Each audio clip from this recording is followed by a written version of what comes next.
What's going on, guys? Today, I have a special live stream. I have Wade from the Facebook group. He's one of the earliest members from the Facebook group to ever join it, and he's coming on my channel today to talk about his collecting journey and to share some of his amazing collection.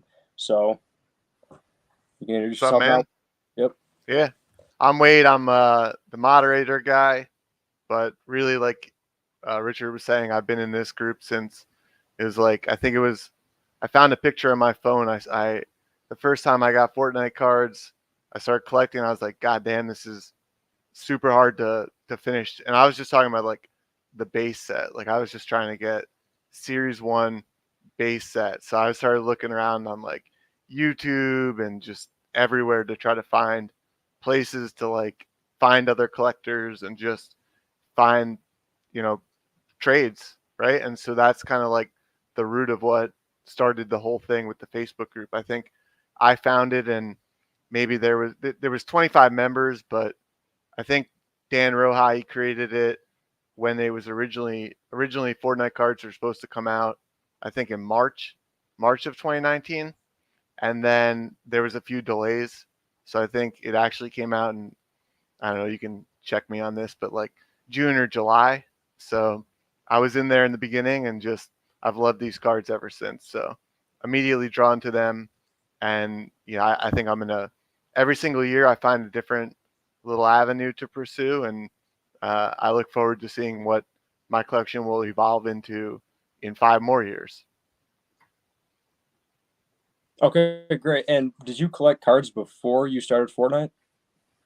Yeah, so like one of my earliest memories, like I guess not my earliest memories, but like one of the things I was the most fond of as a kid growing up was collecting all types of cards. So I remember trading baseball cards with my friends.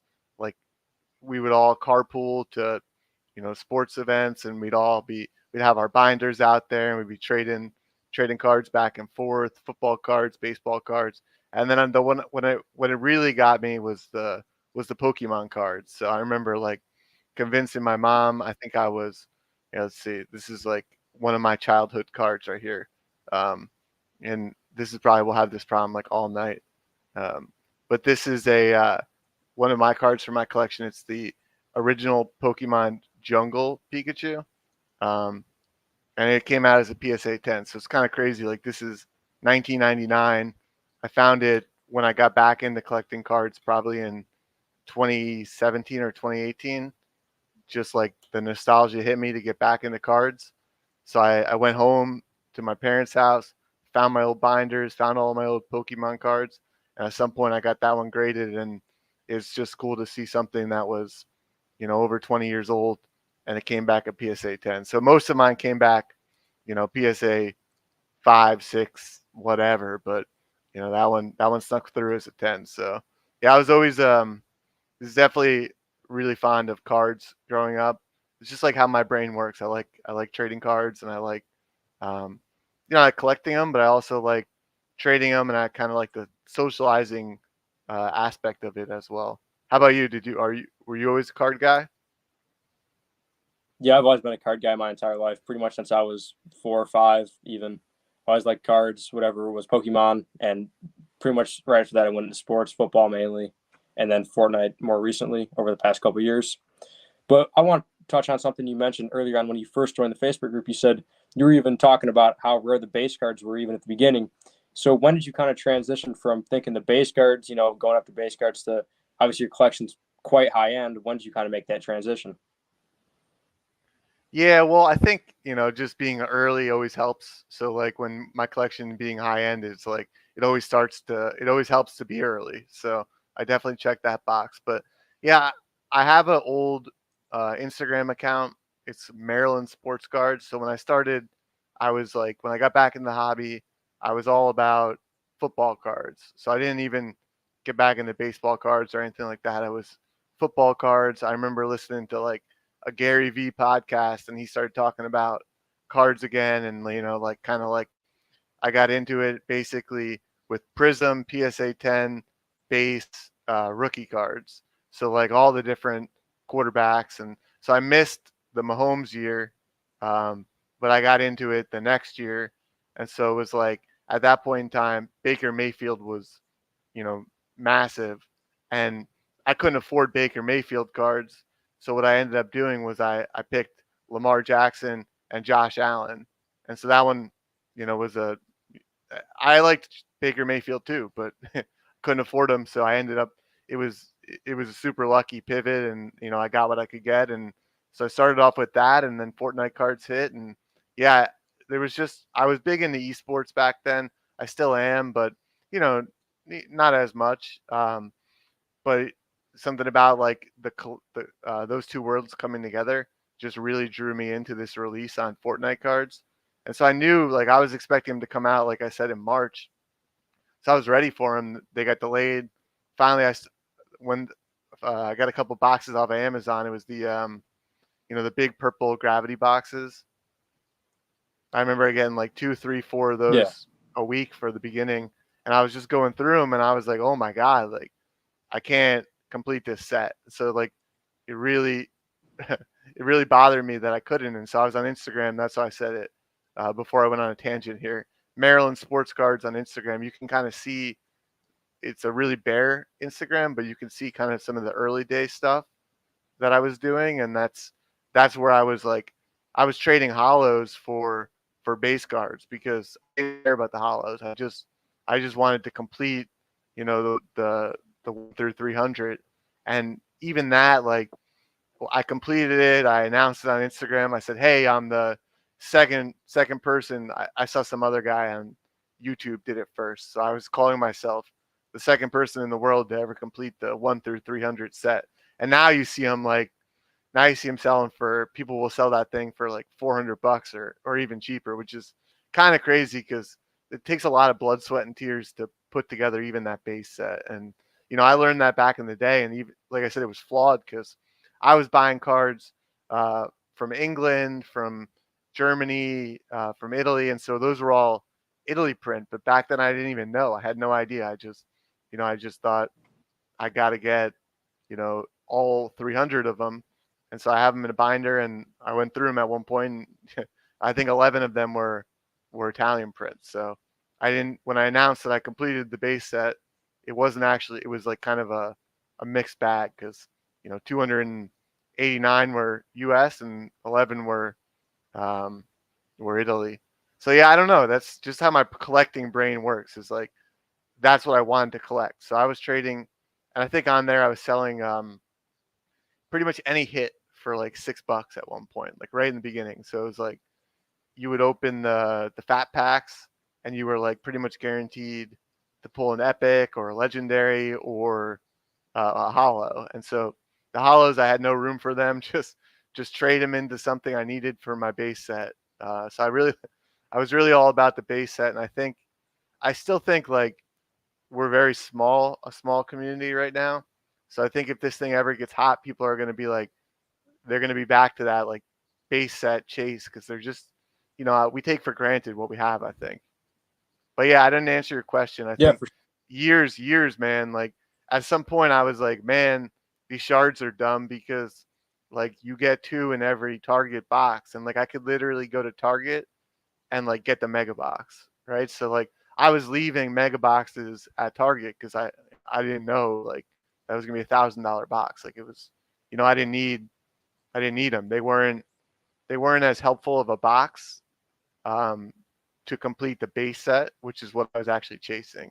And even beyond that, I would be like, hollows are so much rarer than shards. Like, why would I waste my time on the shards? So it was like, it probably took me, you know, 4, 5, 6 months of just like being in that Facebook group, being surrounded by people, watching all the eBay auctions. Back then, like this was the biggest card, like Lux.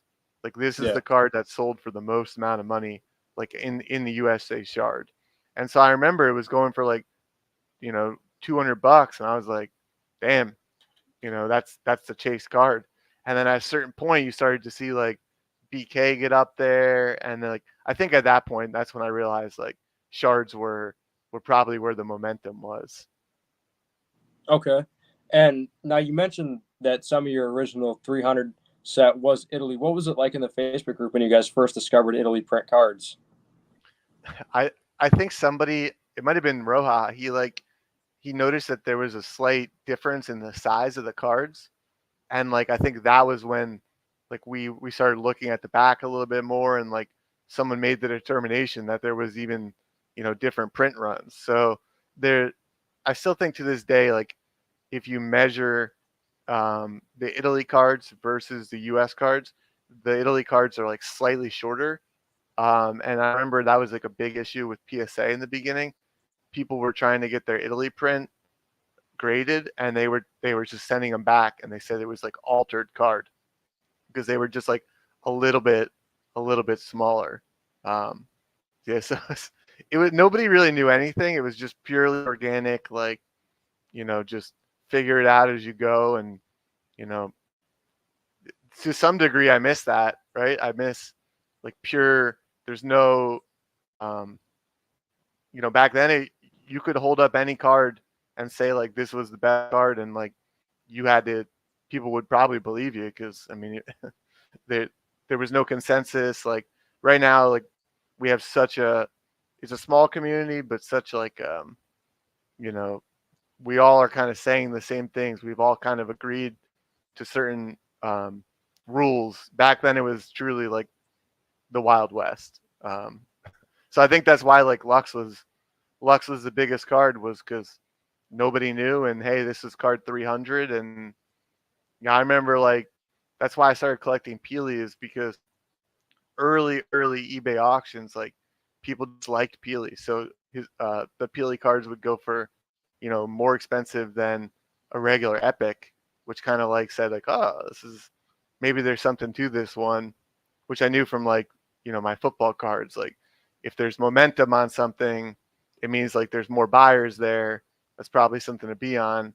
But I think it was just people like banana, right? Like I don't know, but that's what got me onto it. So it was like my journey is kind of just like I'm a market participant, just been participating for 5 years, and my collection and my everything has just kind of evolved as like the my mind has evolved, and my mind has kind of like opened up to certain avenues of this thing.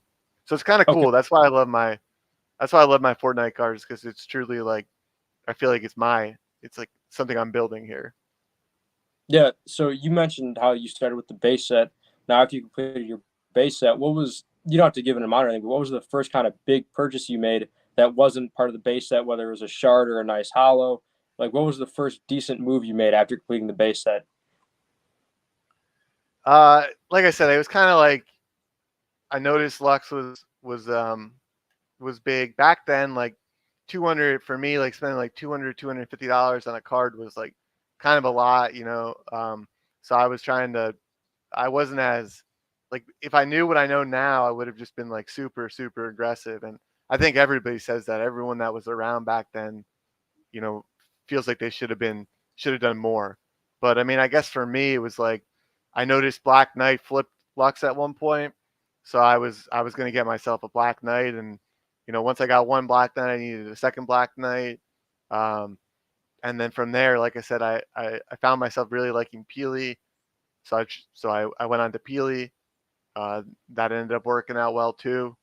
So I guess those were my two big moves, was shards of Peely and Black Knight. Okay. And you have a pretty nice unreleased collection. What got you into the prototypes? Yeah, that's another one. Just like mistakes were made, right? Like Wayne was one of the earliest members of the Facebook group too. So I've known him for 5 years, and he was like, we had this little small group of guys that would just chat about all different types of cards. Wayne's a great guy. Like I remember like during early COVID, like he was instrumental in just being able to like actually source boxes. Like he would drive all around Michigan collecting the boxes, um, and then he would just let us know, hey, I got some boxes. You want to get in on a rip or something? So like it's always kind of just been like connecting. Um, and I kind of forgot your initial question, the unreleased, and that's why I brought up Yeah. Wayne.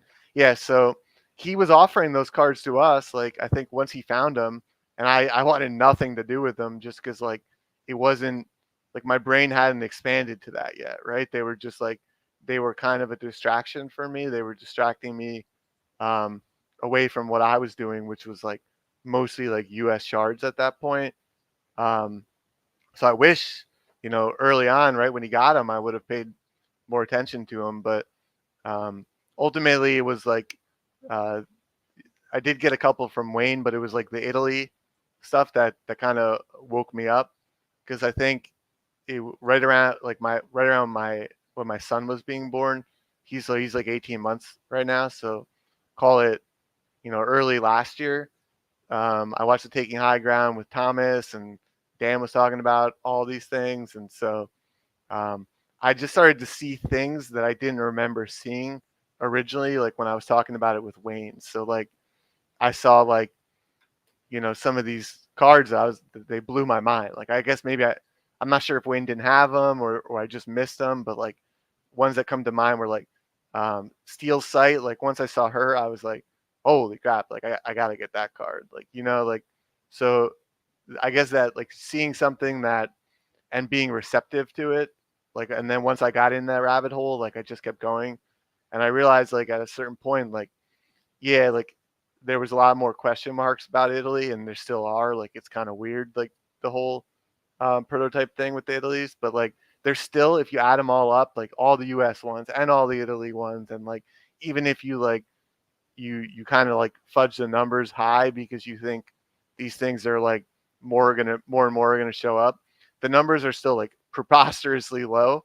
So that's kind of when I went deep into them, and so that's probably where like a lot of my monies went over the past years, like into further and further into the unreleased stuff.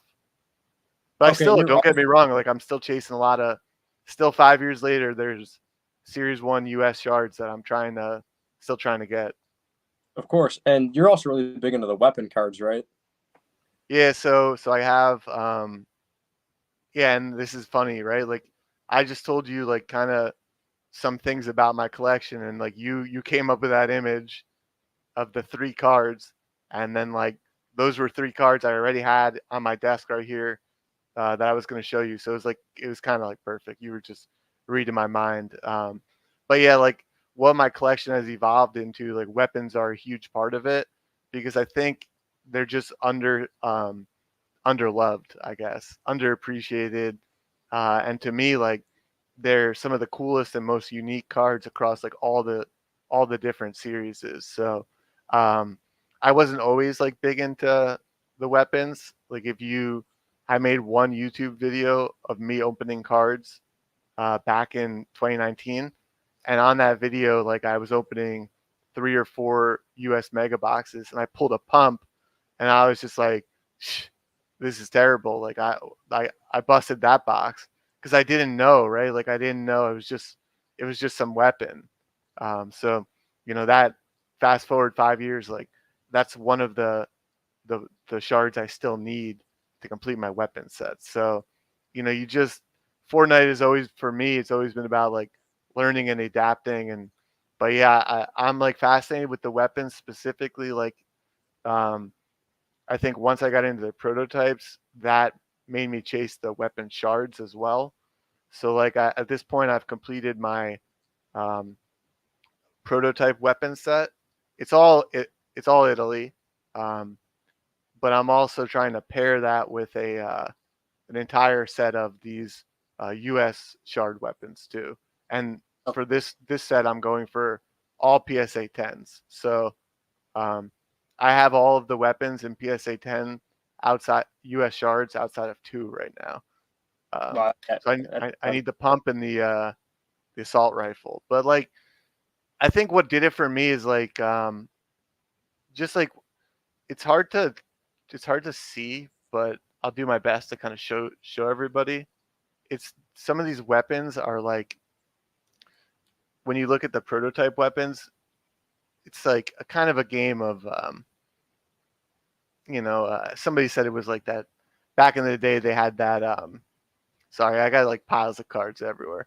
But I'm going to show you these two are like these are just regular base cards, and if I can find the prototypes of these same weapons, I think what you'll see is like they're all variations almost, and so like that's what drew me in. Like the fact that they changed most of the weapons from that initial print run to the actual print run made it like, the once I do finish the shard set and combine it with the prototype set, I'm not gonna have like 20 cards, but it's like 10 and 10. It's like I almost have like, you know, closer to 40 unique cards because so many of the weapons um, were actually changed in the print run. I don't know if that makes sense, but I'm gonna Yeah, try no, to I find. get it. Yeah, the very cool. Yeah, so and it's like it's funny because like so this is so I don't know if you can see it on the screen, but the more and more you look at these things, and what I'll do is in that post where we announce it, or when you post a video, I'll post these side by side. But like the more you look at these things, the more you see it, and so it's not like um, a major change, but like it's enough that it's like completely visible when you're looking at them like side by side on a table. So I think that's what it was about the weapons for me. It was just like they changed so many of them and like they're so unique that I just had to, you know, kind of go hard on the weapons. Okay, yeah, and then you're also into Ramirez, right? The head cannon Ramirez. Yeah, so that's the other thing. Like I tried to at a certain point, I had a lot of cards, but no, I had my Peely, I had my Black Knight, but I didn't have like something that like brought it all together. And so I started to realize like, hey, I have a lot of, some of the shards that I have that are not in the, best conditions. So like this is like a bright, but it's a 7, right? And then like this is my ghoul, and this ghoul shard, like I told you, like I, once I got Peely and Black Knight, I was like, I need Ghoul Trooper, and it took me a year and a half to find a Ghoul Trooper back then. So like when people say like it's so hard, like I'm so late, like well it's always been really hard to get some of these cards. Like this was back in, I was as early as they come, and it's always been a challenge for me to get some of these cards. And I think that's why like progressively makes me more and more bullish on the whole thing. Is just because it's like it's not, you can't just like snap your finger and like complete things. Like like I've been grinding like some of this stuff, and like I still have things outstanding. Yeah, and like you talk about, people say that they're late. I mean, there's really now you're still very early, I'd say, just compared to how small the community is right now, and people that are currently Yeah, I know cut out there exactly. for a And second.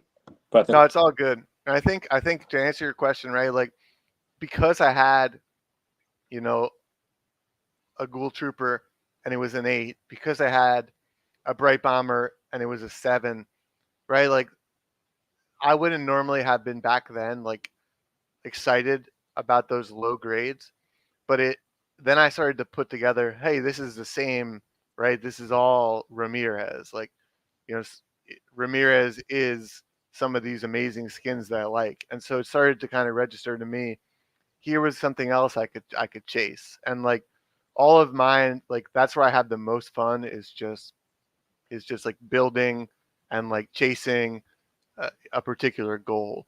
And so like I know that Taking High Ground did a good job of just putting out a list of like all the different Ramirez skins.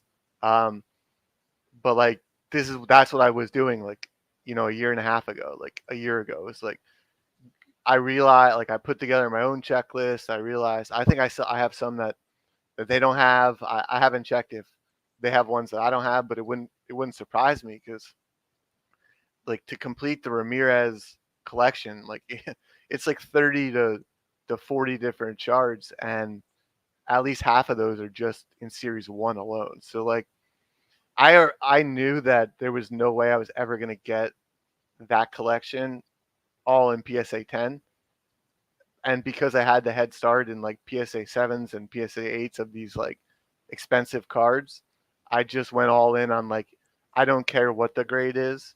I just want every Ramirez that there is in USA Shard. And so like as far as I know, I've completed that at this point, but it's there's so many skins. It's hard to really know. Or like, like one of them is like technically like all the bears. Like there's a website that says all of those are Ramirez, right? So like that's what I mean. Like you kind of know the ones where you're like staring at her like bright bomber, like okay, that's Ramirez, right? Like, but like there's many that are technically, I guess, Ramirez, but you wouldn't necessarily know even by looking at it. So it is kind of crazy. So I think yeah, we kind of hit on it like the way I don't want to call it um, rebalanced, but like the way I made sense of my collection and really like got focused was to chase specific like sets. And so like for me that was like weapons and like Ramirez. And then I just always really liked like the funny looking cards. Like it was amazing to me that like Peely was a chase card because it's a banana. Like that's awesome. Like that's just how I feel. Like that's people love like the sweats, and like that's probably is a better play, but I there's got to be more people out there like me that look just like fun cards, like fun, awesome, cool looking cards. And I think so the third segment I guess would be memes. Like I always like that's why I posted the Moisty, not so you would think I was cool, but just just because like I liked it. I thought it was like one of the most unique cards out there. Yeah, and to kind of transition here, what experiences do you have with actually playing the game? So I played the game really, really early, to the point like I think it was like right in the beginning, right when Fortnite was out. I would come home. I used to play softball, like just like for my work. We had a work league softball team. I would come home and I would just play Fortnite with my friends for 3 or 4 hours after that, like a couple times a week.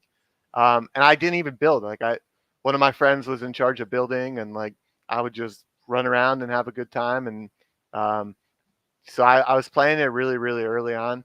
And then like once I started having kids, I got off of pretty much all gaming for a while. And so I'm starting to like slowly incorporate it back in. But like I said, I was big into esports too. So even if I wasn't playing, I really enjoyed like watching, like, and not even just like the competitive Fortnite. I think a lot of that turned into like building and like um, build fights and stuff like that. But I like back in the day when like the streamers would have those like streamer tournaments. So like Ninja would have a tournament or something, and I just would watch that on Friday nights. And so I always like had an affinity for it, even if um, I wasn't still playing it, and I was always terrible. Like, but it didn't matter that I was terrible because I would just play like 4-on-4 with like three of my best friends, and it was like we had the best time. Okay, and so you said you played early on. Was there a particular skin you used earlier on that you made a point to get while you started collecting? No, not really. Not really. I remember like seeing them and just being like, "Oh, that was cool," but I was never into like the like buying the cosmetics. Like I didn't play enough that I just kind of the way I did it would just um I just hop on there and just like hang out with my friends, and like doing that just like the experience of like playing Fortnite with my friends just like made me want to dive deeper and deeper into like the cards. Okay, and you mentioned earlier how you pulled a pump USA print crystal shard wall built your collection to what it is today. Yeah, you cut out for a second. I heard you say that I mentioned that I pulled a pump, but Okay, yeah, yeah. So the question was, so you pulled the pump. How would you say that ripping has helped you benefit your collection to what it's grown to today? I think like you can't really know like what is going on if you're not like ripping in some capacity. So like I was never like, I came from sports cards where you just went on eBay and got the best singles, and so I tried to do that more. But like I always like to still right now, like whenever Blowout has a sale, like I buy wax and like I build it up in my closet so that like if there's big events, like when my friends come into town, like whenever I had a kid or something, right? Like we would have these big celebrations, everyone would come, and I would always pull out like tons of boxes to rip and stuff. So to me, it's more like a celebration now, but like ripping back in the day is like how I understood how rare things were, right? So like I think it has a huge impact on like where my collecting went because I started to kind of like put together how this thing worked. And I think so. I think if you were only paying attention to eBay, you were only seeing like you were only getting like half the information. Okay. And so with ripping, you said how many mega boxes do you think you opened Not that earlier on? much. Like not that much. Like I don't think there was like my experience tells me there was less of them like out there um than like people that came in like and were like, damn, like I wish I was around back then. Because like I think my target had like four of them, and I got them, but then I would have to like send my friends to like the targets where they were around them, and so I probably got another six just like through scavenging through people that I knew.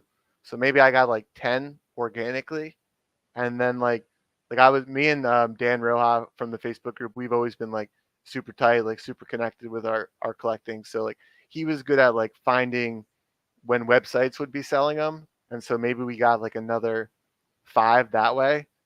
And then that this is gonna sound crazy. I'm not sure if anyone like has said this, but back in the day, that like early on, you used to be able to go on eBay and buy a spot in in a break for like 10, and I think it might have even been one break where there was 20 series 1 mega boxes. And so and so like I was in every single time that like I don't know where he was getting him. His name was Big Al, Big Al Sports Club cards.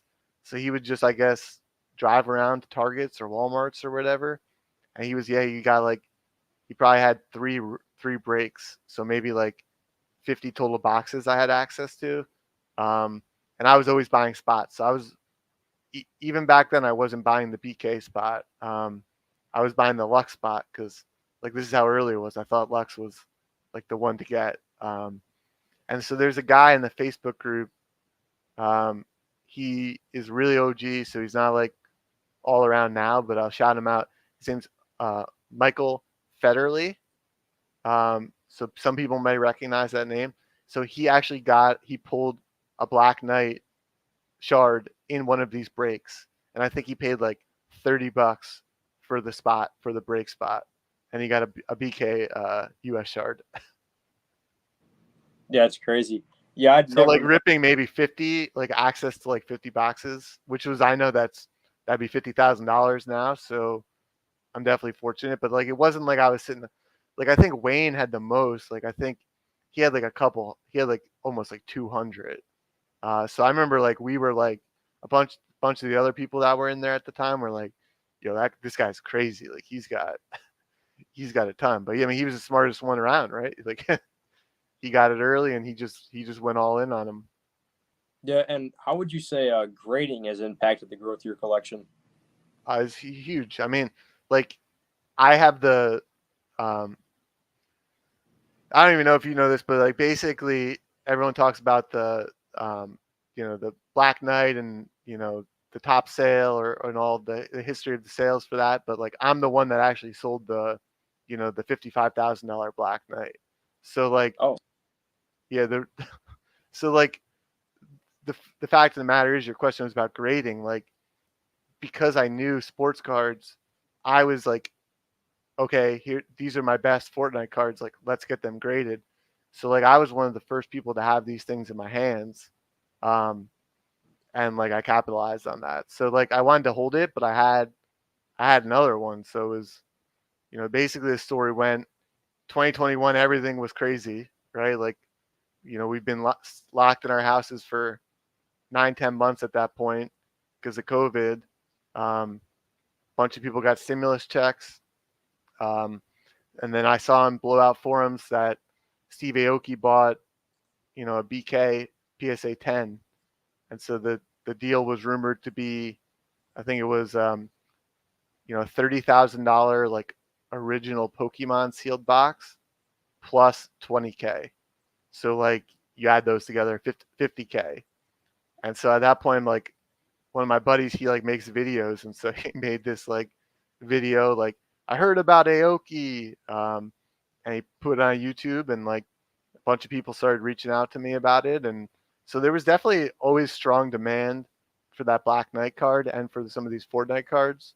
Um, and so yeah, I mean, I sold it to Wade with a WADE, ended up selling it to Wade with a Y, um, WAYDE. He's the one that bought that card, and so he was local. Actually, I drove out to Jimmy John's and handed him the card, and he wired me the money, and that was that. So yeah, I mean, if I wasn't super early in like getting my cards graded, like my collection would be nothing. Like that windfall allowed me to like explore all of these different avenues that we've been talking about. Like I wouldn't have the Ramirez set. I wouldn't have had like any prototypes because I wouldn't have had any money, right? So like you know I have put a lot of that money you know directly back into Fortnite cards, and it's not because I feel like I owe Fortnite cards anything. It's because I think they're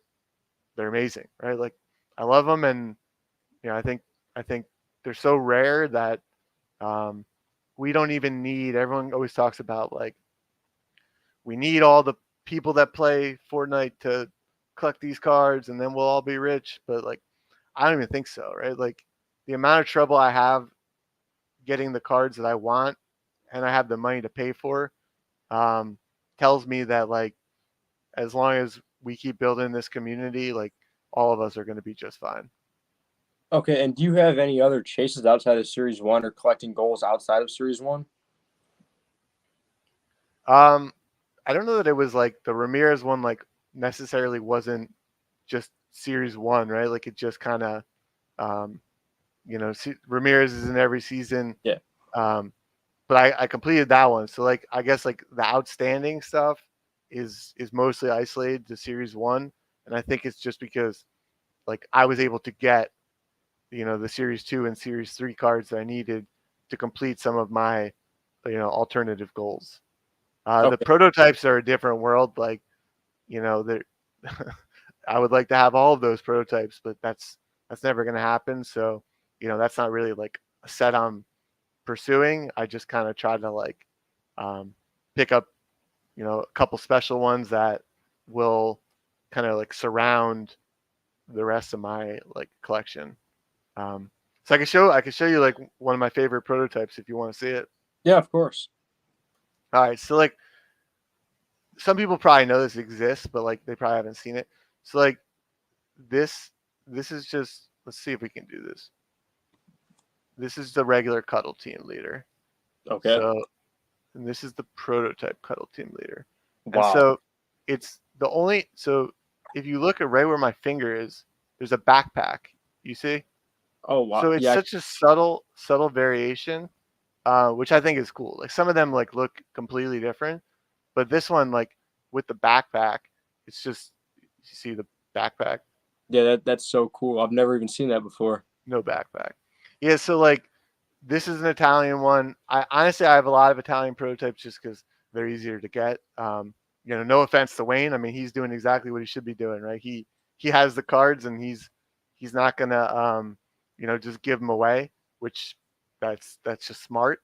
But the Italy one, the way it kind of like went, it was just if you were on it and just continuously like messaging all the people and playing the game, you could get some cool stuff. And so like there's no cuddle team leader prototypes in the USA set, and this is the only known cuddle team leader prototype in any set. So I'm not saying that there's not more out there. It's just if they're out there, nobody's shown them yet. So like I thought it was like cuddle is like one of those ones where it's big enough to me, and especially like I said, like it is a Ramirez skin, even though you can't really tell. Plus, it's just a really big skin. Like I had to have it. Like too many things um, lined up for me to like pass on that opportunity. Okay. And with your prototypes, do you prefer CGC or SGC to grade them? I think the market kind of picked like CGC. So, and maybe that had to do with like SGC was down for a while. Um, but yeah, so like all of mine are graded with CGC. I'm not opposed to getting a couple with SGC, but like I even have like CGC. Like I have some of the lowest graded CGC stuff for prototypes, and I think they're awesome. Like I have like a 2.5, and I just think that's funny, right? Like it's it's such a rare card that I don't know that the grade matters. But it is like I don't like it's the fact that it's a 2.5 is it actually makes it better to me than if it was like a 5. I don't know. Maybe I'm just weird, but I definitely kind of like the. I hated it originally that I couldn't just get authentic, but I'm starting to really like the fact that there's grades now. Yeah, and I like how you brought up about the fact about lower grades and how rare the cards are, and the grade doesn't matter when the card is super rare. It's like, I mean, in my collection personally with the shards I've gotten, I have PSA threes, fours, fives, whatever, just because I understand how rare the cards are, and condition isn't a big deal to me because the cards are so rare. So I don't know if you feel that same way. No, it's especially with like the US shards. Like I think Mhm. if there's a skin you want, like you should get a PSA 1 if it's available, right? Like just get that thing into your collection, and figure out the rest later because it's just not easy. Like you're not always going to get a 10. Like I'm probably going to be waiting for 18 months before I can get those last two PSA 10 guns that I need. That's just how the game works. So it's I wouldn't have been able to complete Ramirez without like understanding that there's extremely um, there's a ton of value in just getting the low grade ones because like Ramirez, like I showed you the bright, but like so I mean that's it doesn't matter the grade, that's an expensive card, right? Like a USA shard of a bright, but then it's like Dynamo, right? So like if you're really collecting a set or something, like there's no better card than these low grades. It's like Ghoul, Red Knight, right? Like you could see like if I needed a PSA 10 in all of this, like it's not reasonable. Um, now it makes like Shard's collection, right? Like it makes the fact that he's got every single card in PSA 10 like even that more impressive. But for me, that was never going to happen. So like I loved the low grade ones, and I think more and more people as time goes on will like grow to appreciate those.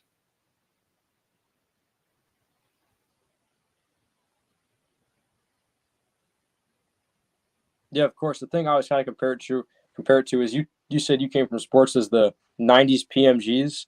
How condition doesn't matter for them because they're so scarce. I can compare the USA shards to that all the time on my channel because they're so rare, and at some point condition won't matter for them. No, I think I mean, obviously, like if you got like with the right, like with the prototype, like um, the ones that are tens, that just makes them a different tier up. But like Yeah. all of them are so rare that like the three is still like a super big card because like I don't know, like for me, I and this is to my own fault, but like I like to have things that other people don't have. Um, as just as a collector, like I just need to do that. So I don't care about the grade when it comes to something that there's maybe 3, 4, 5 copies of in the entire world. Okay. Yeah, for sure. And you mentioned earlier how you just stack up sealed products, and when you rip, it's like a celebration. So, do you prioritize going out and looking for sealed product, or you just find good deals when they come by? Just like when like Blowout has a big deal and it's like going around like all the different social medias, like everyone's talking about it. I'll just drop like 3, 4, $500 and then like save it up. Like I'm good at like even if like I bought like the boxes showed up tomorrow and I was having like all my family in town or like some of my boys over, we wouldn't rip them all, right? Like we save a couple boxes so that it always kind of like builds up and up and up. So like no matter what the occasion, like we could always have um, a pretty cool rip session. The problem is obviously like you're drinking, you're having a good time, and then like you're opening like like a $1,000 box, like a US Mega, and you're like, all right, well, somebody put this in the sleeve and somebody take this outside. Like I got to remember to, actually bring it home with me. Yeah. So do you mainly rip S1 or do you rip Series 2 and 3 as well? No, I rip like if I'm gonna rip like I'm gonna rip whatever I can get. Like so, I haven't ripped as much Series 3, but like Series 2 Megas, I've ripped a lot of them. Um, I love those things, and I just think it's like honestly right now, the $100 price point is like I think some of the most fun you can have because they had that like blowout had the sealed box of like Series 1 fat packs. So like you can't get a shard in there, but I don't care. Like I I'm just having fun like ripping these fat packs and like going back to like how it used to be back in the day. Same thing, same $100 you can get Series 2 Mega. Like that's an amazing time too. I loaded up on those gravity feeds. I think at one point Blowout had the gravity feed for like you could buy a case of them, and the average per gravity feed was like $55. That's like what I used to pay right when these cards were released in 2019. So like that was like a no-brainer. Like I was gonna get that. I bought a couple of those reloaded cases that Wayne had. I enjoyed ripping those. So kind of like just like a smorgasbord. Okay. And you mentioned Reloaded a little bit. Is there any Reloaded cards that are in your PC right now? Yeah, I just like haven't gotten around to like I'm like sometimes really motivated to grade my cards, and then other times like the amount of cards I have overwhelms me to the point where like I just don't grade anything. So I finally like only recently have I gotten all of my Series 1 shards graded. So like people make fun of me because I had in my drawer here, for 2 years, like probably 15, Series 1 US shards. So I checked those off. Now I started to like move on to some other things. So yeah, I have plenty of reloaded cards. I like a lot of reloaded cards. I just haven't personally graded them yet. I did grade 5 or 6 Renegade Raiders, trying to get a 10, but all nines. Okay. And I then think is there that any, I think that Peely, that like the robot Peely, I almost see nobody ever talk about that robot Peely. So I don't know if there's a PSA 10 of that, but if there is, I need it. So um, either I'm gonna at some point I'm gonna have to send in like every copy of that thing that I have, or I'm gonna need to buy it from someone that watches this. But I think it's called like what, like P ten P9000? thousand, yeah, Yes. something like that. Yeah. Like nobody ever talks about that skin, but it's like a completely unique Peely skin that's in the Reloaded. Like I see all the time people rip Reloaded, and they show like the regular Peely. I'm like, well, what about the robot, right? Like, Yeah. shouldn't that be the Peely Chase from Reloaded? Yeah, I agree with you with that one. And then one thing I was going to ask you is, from when you started collecting, is there a card that you originally had no interest in that you ended up seeing just based off the way the card looked that you ended up wanting something of just because the card looked so good? I think man, all these cards are like so good looking. To be honest with you, like I, cou- I couldn't really like give one example. I mean, I showed recently like as I'm starting to show more and more of my collection, just that Skull Ranger. Um, it's like the color is just like out of this world. Um, so I don't know that I would have ever chased her, right away. Even when like people do their lists of top 10 or top 20, like yeah, she falls in that 10 to 20 range, but there's a lot of great cards in that range. But like that's one where like you see it and like it clicks that you need that card, like, and I think it's the colors of Series 1, Series 2, and like, you know, like the pink too, like not the this is a cuddle um US PSA 10. So like I really am like cuddle's definitely like something I collect pretty strongly, and I kind of, it goes with what I was saying before, just like um, fun, right? Like fun, weird skins, like cool, like so. But yeah, I think like to me, it's the colors. Like I'm a sucker for the colors. Like that pink does it for me. Like that green does it for me. So maybe it's like some of the darker ones um, I'm less high on, but these are some of the most like even Reloaded. You when you like I would had no interest in it whatsoever. Then I started opening them and I saw those poster cards and I was like, what the heck is this? Like this is amazing. Like I saw the one with like, I collect all these wacky skins. So I got I collect Beef Boss, I collect Tomato Head. So like seeing seeing the like their poster cards, or I'm not sure what's the Oh, loading right screen. what's the right, like, what are we calling those things? But Yeah, you know what I'm talking about, like the the loading shiny, screen. like, yeah, Yeah, okay. Yeah, those ones are so sick that like once I like physically opened it, that's when it clicked to me like, man, like there's some cool stuff in this set that like I just been completely just like not locked in on. And like it had been years, like um but yeah, like, you know, like I said, like that's Tomato Head, an amazing Burger, duo.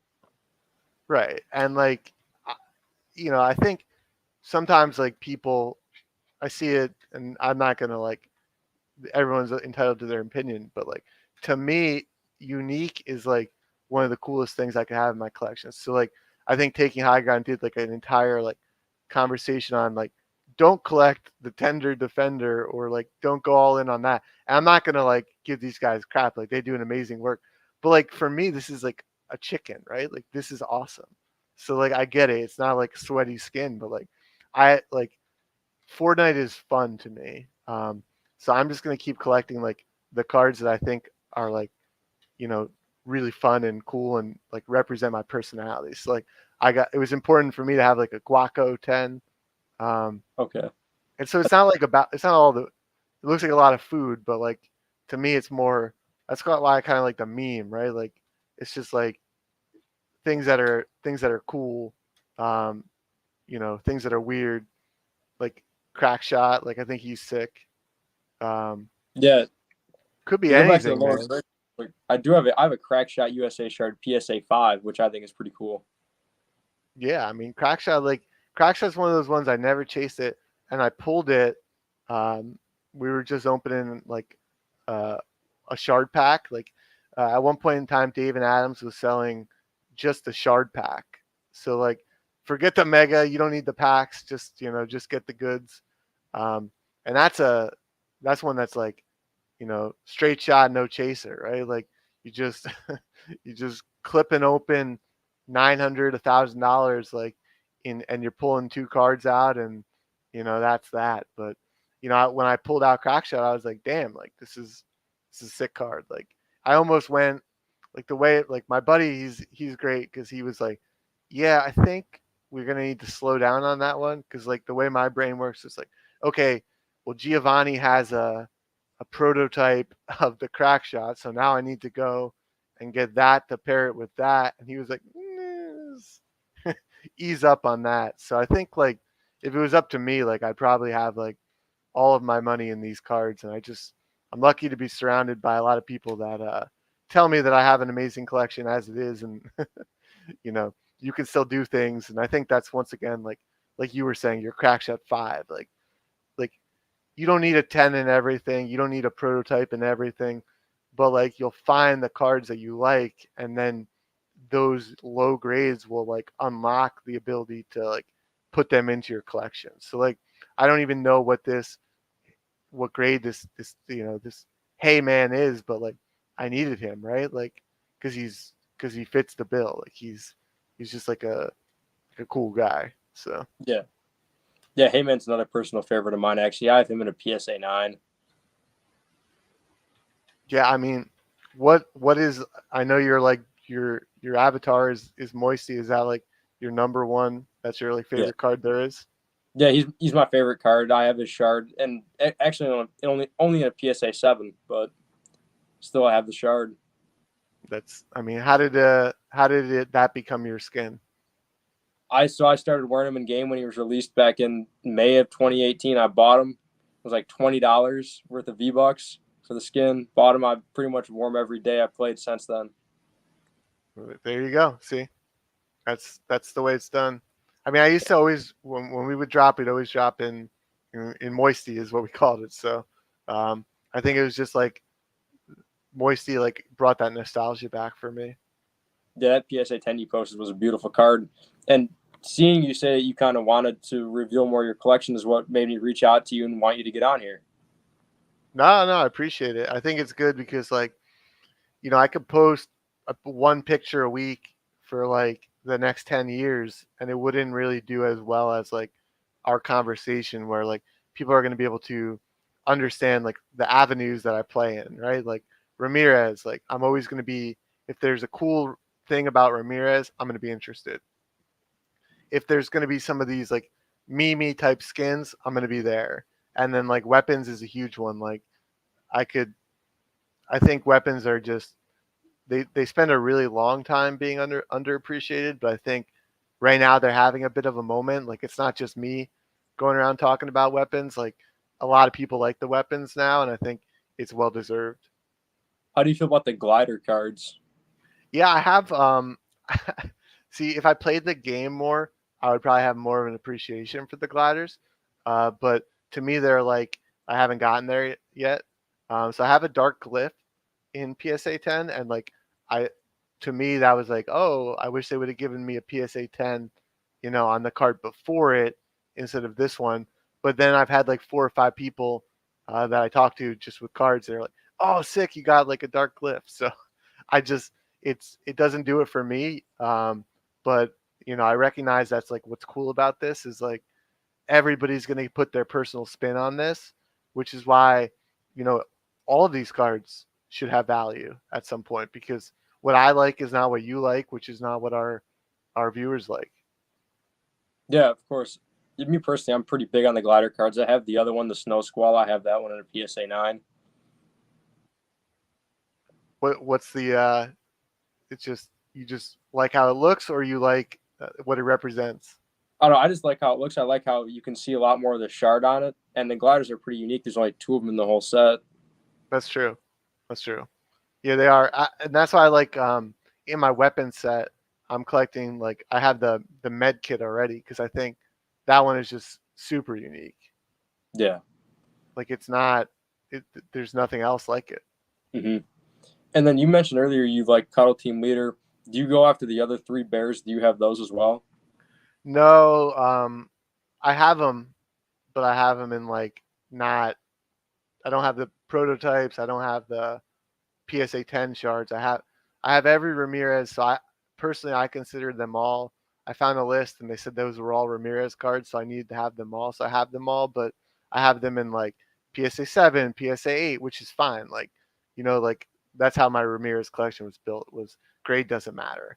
Now I do have some 10s like the Cuddle, but that's like the the first thing I did was let's finish the collection, and then from there you can kind of like upgrade the ones that like you really really like. Yeah. So Yeah, I another think one that I really really like from Ramirez is it's the one that you posted. Like we didn't even talk about this, but you posted it. So I was happy to have her in PSA 10, the reindeer chick. do you also have her prototype? Because I know I used her prototype as the for in the picture. No, it's funny. I have a lot of prototypes, but I don't have that one. Although I always see it, right?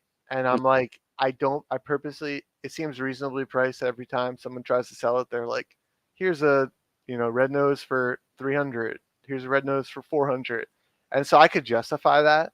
But what I don't want to do is I don't want to get myself into collector mode and say, now I need all of the Ramirez prototypes. So I've purposely stayed away from it for my own like bankroll's sanity, right? Because like I know how I am, and I'm not trying to to get into that.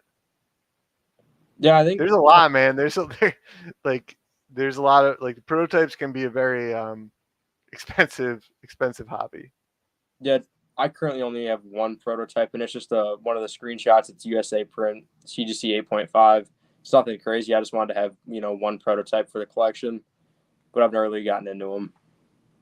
And it's hard. I mean, it's I think it's a part of the hobby that is like there's the least amount of information out there, but people are so opinionated on it. So you like never feel like you can ask any questions about it without like somebody either yelling at you or um, feeling poor or it's just it's so divisive.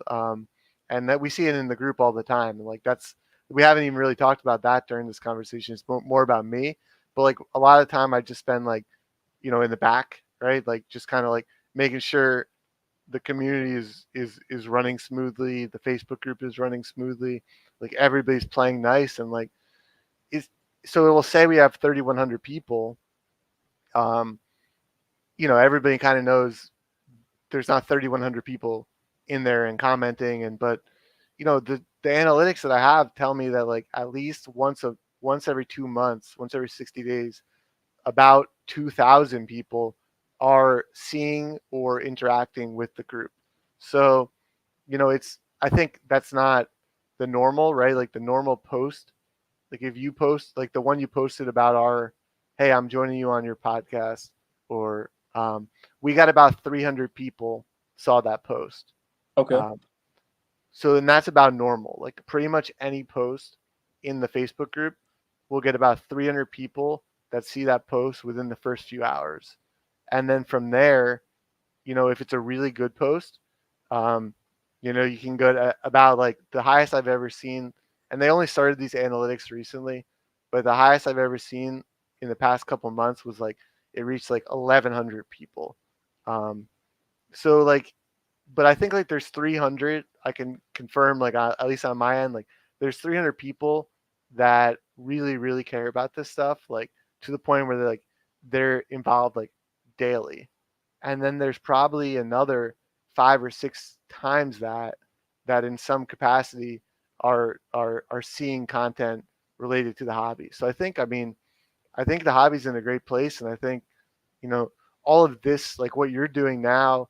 um I'm not you can get better guests than me, right? But like the fact that you're making content about these cards, and we're just like there's people here that are interested in this, and they just want to like keep talking and creating content about this stuff. Like this is how we're going to keep growing, and this is how we've always grown. Like the Facebook group started at like 30 dudes, and then it went to like 100 dudes, and then it went to like 500, and then 1,000, 2,000, 3,000. And I think every release of these cards, the community gets stronger and bigger, and so I think there's a lot of pent up demand right now for new product, and I think once we get it, like I wouldn't be surprised if we see closer to like you know close to 5,000 people in the Facebook group the next time we have like a sustained, if it's called it Series 4 or call it like Tops Fortnite or whatever. Like once we get it, I think the numbers are going to shoot back up. So I do think we're in like